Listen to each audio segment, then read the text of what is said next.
Hey guys, welcome back to my channel. Today we'll discuss MSc 4 International Trade and Development, Unit 22 International Trade and Development. Important question. Critically examine the Prebisch, Singer and Midral thesis of detailing terms of trade. Before discussing this question, firstly we should discuss what is terms of trade.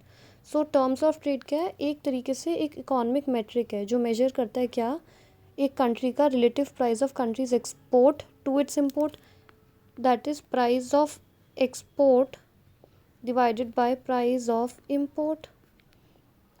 ठीक है, ये क्या indicate करता है कि कितने units of imported goods एक country buy कर सकती है for each unit of goods जो वो एक्सपोर्ट कर रही है. टर्म ऑफ ट्रेड में दो चीज़ हो सकती है, तो इम्प्रूवमेंट या डिटोरेशन. इम्प्रूवमेंट होगी तो मतलब एक कंट्री ज़्यादा गुड्स बाय कर सकती है, ज़्यादा इम्पोर्ट कर सकती है for same quantity of export. और अगर इम्प्रूवमेंट होगी तो मतलब कंट्री की इंटरनेशनल कॉम्पिटिटिवनेस बढ़ रही है या इम्प्रूव हो रही है. उसकी वजह से क्या होगा, उसकी वजह से उस कंट्री की कंजम्पशन बढ़ेगी, इन्वेस्टमेंट अपॉर्चुनिटीज़ बढ़ेंगी, वेल्थ बढ़ेगी, और क्या होगा, स्टैंडर्ड ऑफ लिविंग बढ़ेगा, और करंट अकाउंट में सरप्लस भी हो सकता है. ठीक है.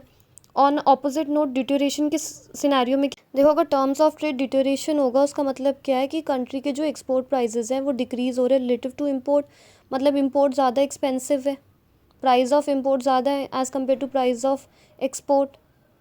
तो इससे क्या होगा, देखो एक चीज़ हो सकती है कि उनको करंट अकाउंट डेफिसिट हो सकता है. ठीक है, लोअर स्टैंडर्ड ऑफ लिविंग हो सकता है. ठीक है, ये सब चीज़ होगी. नाउ हम डिस्कस करते हैं कि प्रेबिश, सिंगर और मिडराल थीसिस क्या थी of deterioration of terms of trade.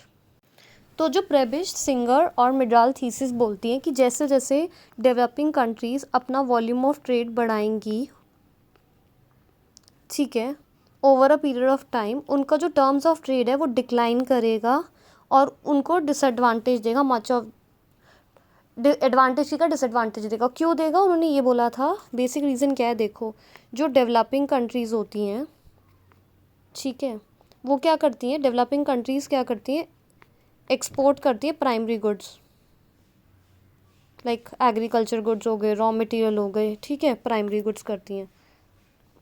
और इम्पोर्ट क्या करती हैं, मैन्युफैक्चर्ड गुड्स. ठीक है, तो यूजुअली जो प्राइस ऑफ प्राइमरी गुड्स होता है वो कम होता है in comparison to price of manufactured goods.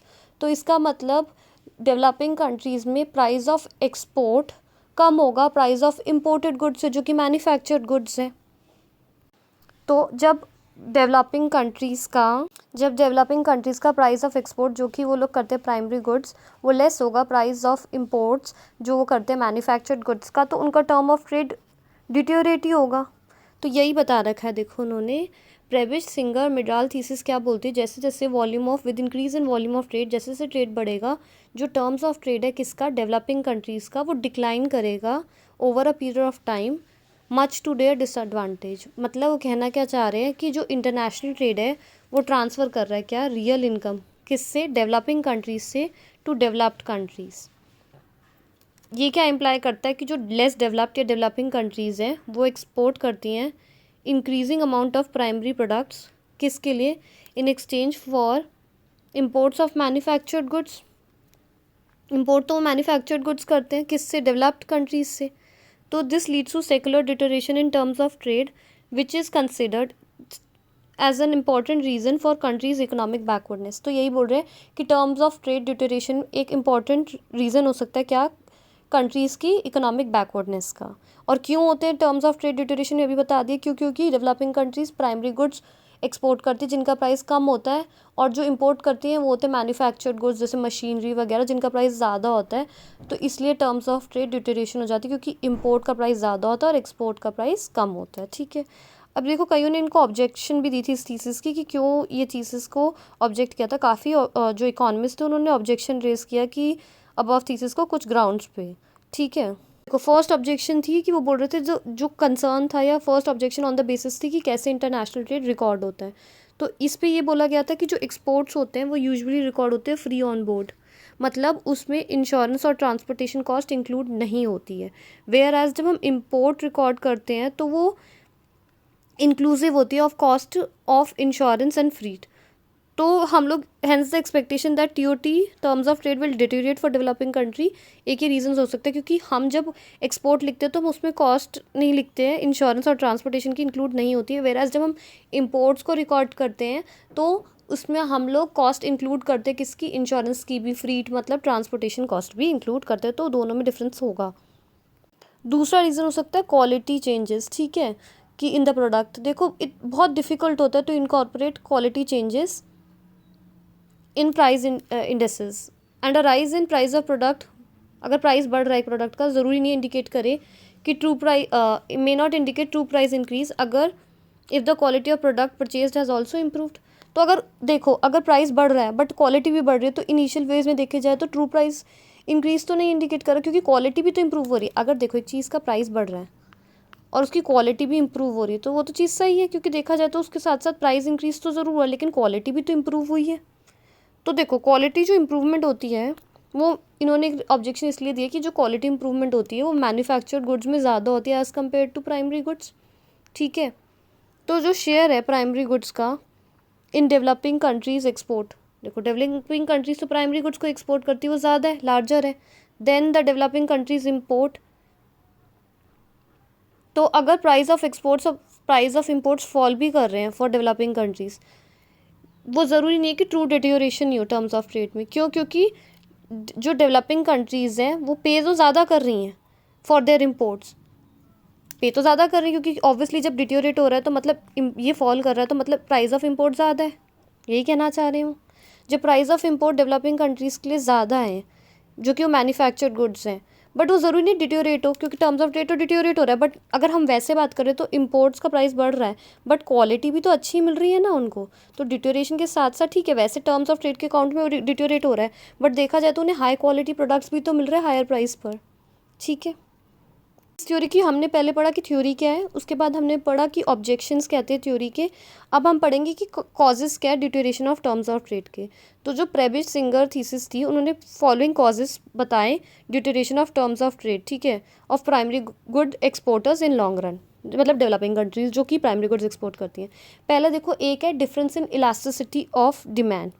तो देखो, जो प्राइमरी गुड्स होते हैं ना, वो रिलेटिवली इनकम इनलास्टिक होते हैं। When I mean income elastic, क्या मतलब है कि percentage change in quantity demanded is less than percentage change in income. मतलब इनकम में बहुत ज़्यादा चेंज भी होगा तो प्राइमरी गुड्स की डिमांड काफ़ी कम प्रोपोर्शन से बढ़ेगी। और ऑन अ अदर साइड जो डिमांड है फॉर मैन्युफैक्चर्ड गुड्स, वो रिलेटिवली इनकम इलास्टिक है, मतलब इनकम में चेंज आएगा तो डिमांड में उससे ज़्यादा का चेंज आएगा, मोर देन प्रोपोर्शनेट। मतलब अगर इन तो यही लिखा है, जैसे इनकम बढ़ेगी तो डिमांड फॉर जो मैन्युफैक्चर्ड गुड है वो इंक्रीज होगी मोर देन प्रोपोर्शनेट, इनकम से भी ज़्यादा, ऐसा बोला गया।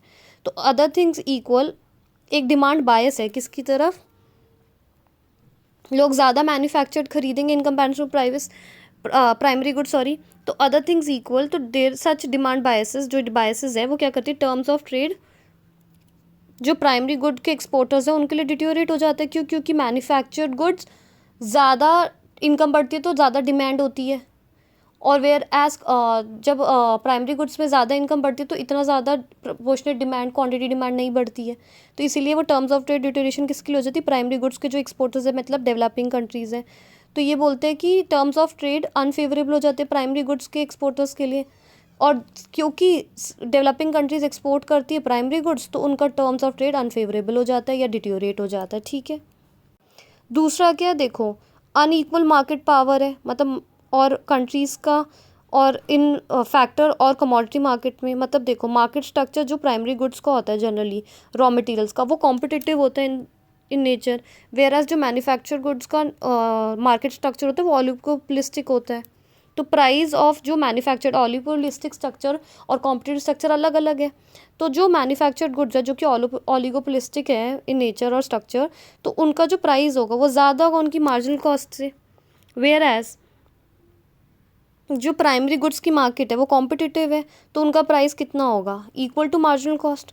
तो क्या होगा, जो मैन्युफैक्चर्ड गुड्स है सिंस उनका प्राइस ज़्यादा है उनकी मार्जिनल कॉस्ट से, तो वो सुपर नॉर्मल प्रॉफिट्स या एबनॉर्मल प्रॉफिट्स अर्न कर सकते हैं। वेयर एज जो प्राइमरी गुड्स की मार्केट है वो जनरली उनका जो गुड का प्राइस होता है वो मार्जिनल कॉस्ट की इक्वल होता है, तो उनको कोई सुपर नॉर्मल प्रॉफिट्स नहीं होते, तो इसलिए उनका टर्म्स ऑफ ट्रेड भी वर्स ऑफ हो जाता है। किसके लिए? प्राइमरी गुड्स एक्सपोर्टर्स, जो कि डेवलपिंग कंट्रीज़ होती है। तीसरा रीज़न है टेक्नोलॉजिकल प्रोग्रेस। देखो, जो टेक्नोलॉजिकल प्रोग्रेस है या चेंज है वो फेवरेबल किसकी तरफ है? मैन्युफैक्चर्ड गुड्स की तरफ ज़्यादा है than compare to primary goods. इससे terms of trade worsen of हो जाते हैं। देखो, एक फॉर एग्जांपल देखो, अभी रॉ मटेरियल सेविंग इनोवेशंस हो रही हैं, ठीक है। अगर हो रही हैं तो वो क्या करेंगी? रिड्यूस करेंगी किसकी? डिमांड करेंगी, रिड्यूस करेंगे। अगर रॉ मटेरियल सेविंग इनोवेशंस हो रही हैं तो क्या करेंगी? वो रिड्यूस कर देंगे डिमांड फॉर प्राइमरी गुड्स। तो अगर डिमांड कम होगी तो प्राइस भी कम होगा। तो एग्जाम्पल देखो, अगर हम लोग एक low cost synthetic rubber develop कर रहे हैं तो हम उसे सब्सटीट्यूट कर सकते हैं ना नेचुरल रबर से। तो नेचुरल रबर का प्राइस कहीं कहीं जगह डिमांड कम होगी, डिमांड कम होगी तो प्राइस भी कम हो जाएगा, ठीक है। और फोर्थ रीज़न है role of MNCs and transfer pricing. इतना इंपॉर्टेंट नहीं है, बट देख लो कि MNCs through inter firm trade, inter और इंट्रा, इंट्रा मतलब विद इन, सॉरी इंटर नहीं इंट्रा। देखो, एमएनसीज जो इंट्रा फर्म ट्रेड है, एमएनसीज का इंटर फर्म ट्रेड मतलब इंट्रा मतलब विद इन होता है और इंटर होता है throughout. But intra firm trade क्या कर सकती है? टर्म ऑफ ट्रेड वर्सन कर सकती है डेवलपिंग कंट्रीज़ के लिए। इतना इंपॉर्टेंट रीज़न और मेजर रीज़न है, 3 मेजर रीजन है। पहला बता दिया कि इलास्टिसिटी ऑफ डिमांड डिफरेंट होती है इन द सेंस बिंग कि इनकम इलास्टिसिटी का डिफरेंस होता है। जो मैन्युफैक्चर्ड गुड्स होते हैं वो रिलेटिवली उनकी इनकम इलास्टिक होती है, और जो प्राइमरी गुड्स होते हैं उनकी जो इनकम इलास्टिसिटी होती है वो इनइलास्टिक होती है, ठीक है। और दूसरा हमने बताया कि मार्केट स्ट्रक्चर्स और फैक्टर्स और कमोडिटी मार्केट में कि प्राइमरी गुड्स की मार्केट ज़्यादातर कॉम्पिटिटिव होती है और वेराज मैन्युफैक्चर्ड गुड्स की मार्केट ओलिगोपोलिस्टिक होती है। तो उनका प्राइस ओलिगोपोलिस्टिक में ज़्यादा होता है मार्जिनल कॉस्ट से, इसलिए वो ज़्यादा प्रॉफिट अर्न कर सकते हैं। वेराज प्राइमरी गुड्स कॉम्पिटिटिव होती है तो उनका प्राइस मार्जिनल कॉस्ट के इक्वल होता है, तो सुपर नॉर्मल प्रॉफिट्स अर्न नहीं कर सकते। तीसरा टेक्नोलॉजिकल प्रोग्रेस, जो मैंने एक्सप्लेन किया कि technological change favourable manufactured goods की तरफ ज़्यादा है as compare to primary goods. So that was all for Prevish, Singer and Midral thesis of deterioration of terms of trade. Thank you guys. Do like, share and subscribe my channel, and do comment which next topic you want me to make a video for you guys. Thank you.